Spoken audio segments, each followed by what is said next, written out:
What? How's he able to see all that through a keyhole? Can keyholes even cover this much ground? Lord of the Mysteries is a donghua Chinese cartoon, and it has a light novel of about 1,430 chapters. Which you would think is quite a lot, but the anime covered like 75 chapters in just 3 episodes. And I don't know how many light novel chapters does an anime usually cover on average, but the cracks do start to show because a lot of stuff just gets shoved down your throat without much explanation. Especially the first 2 episodes, and the pacing it had would make Usain Bolt slow compared to his cousin, you insane nut. But what is the story about? Is the plot really confusing, or is it a skill issue? Let's start from the beginning.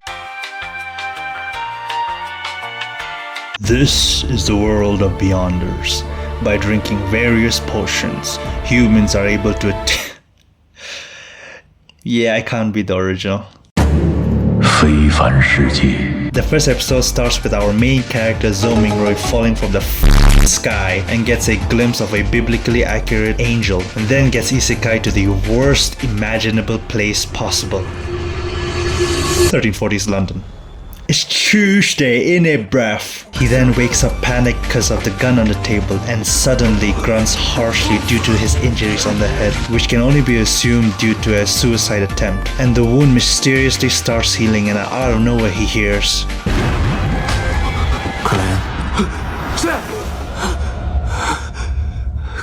and freaks out because his name ain't Klein. It's Zoe, like Zoe Island. And then he takes a look at himself in the mirror and realizes that he transmigrated. No worries, here's the meaning of it. I didn't know what it meant either. I don't speak Shakespeare. And then we get the FBI equivalent of this universe, investigating 2 dead bodies, Welch and Naya. History graduates from Koi University, who happen to be classmates with, you guessed it, Klein Moretti. The previous owner of the body, Zoe, our main character, is currently in. Just like with Klein's self-delete attempt, eerily enough, the 2 dead bodies died by suicide. And then we get back to our MC, who quickly adjusts to everything that has happened.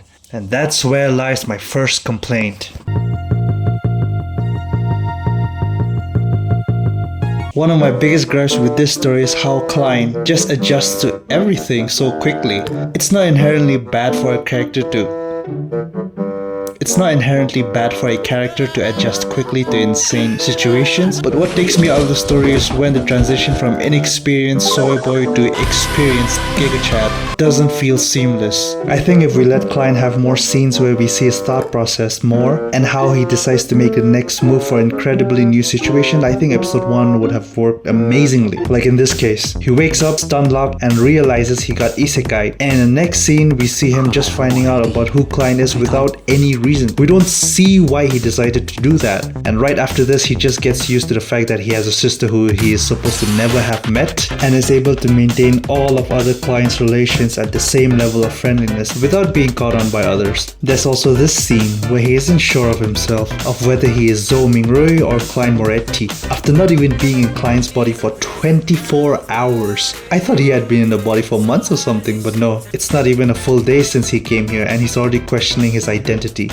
There are tons more scenes like these, like in episode 2. Why does he want to know about the mysticism? Matter of fact, what the fuck is even mysticism about? Because I didn't hear a lick of it in the previous episode. And holy hell, I really wanted to like this anime. So I put in way too much effort into understanding the plot, reading Reddit threads while avoiding light novel spoilers like I was new, and understanding what the difference between this digestion and the digestion that King Roselle was talking about. So if you really want to enjoy this anime, you gotta start taking out your notes and start doing your homework in order to fully enjoy the story without being left behind. Or you can just watch hundreds of YouTube videos breaking what was missing and what was not. After doing the research and knowing what was left behind in the previous episodes, I am now able to enjoy the anime and wait in anticipation for the newest episode every week. Wait, he can just make a praise on the spot devoted to him? Are there no criteria to make chants or prayers? Are there no rules in the first? Yeah, this doesn't really stop.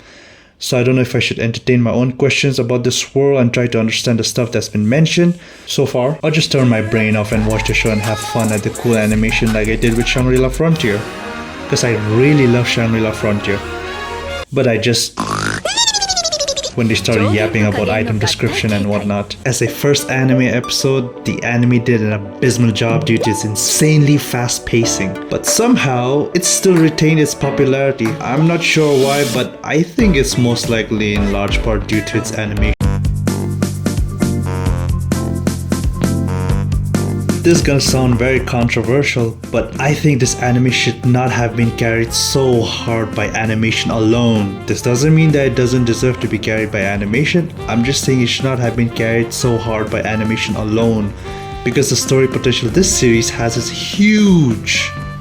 But credit where credit's due. The art is absolutely stunning. The scenes during the day has that grey tone while still making sure the scene still looks lively. And during the dramatic scenes, the sharp shift in tones while the red moon illuminates the scene at night, giving off the vibe of danger lurking in the shadows, and the satisfaction of the walks. Oh, the goddamn walks. And the fights? Hell yeah, they got that down too.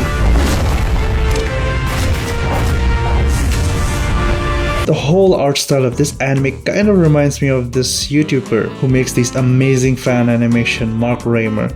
He makes amazing and professional looking stuff on his channel. Check him out. Music is decent. I honestly can't remember any of the songs, but they do the job decently, so there are no complaints on that end. I just realized I've complained about stuff I didn't like for the story. It's only fair now I start talking about the stuff that I did like.